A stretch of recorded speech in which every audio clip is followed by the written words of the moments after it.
Terreiro Ilha-Axé e Bafaromi. Hoje é a grande festa de Xangô, né? E a fogueira se encontra ali, ó.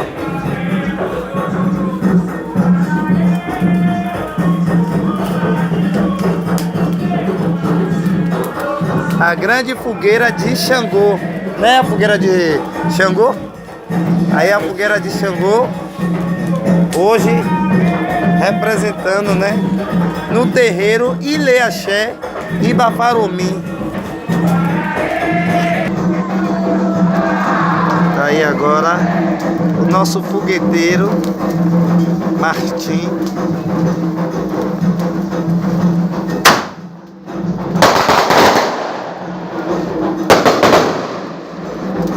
É aí, a grande fogueira de Xangô.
Eu disse.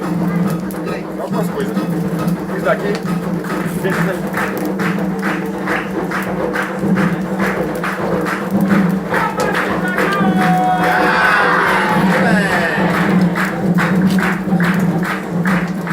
Essas frutas deixa aí.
É isso aí, estamos aqui ao terreiro Ilê Axé Ibafarumi, ao comando do pai Alex e o pai Lino.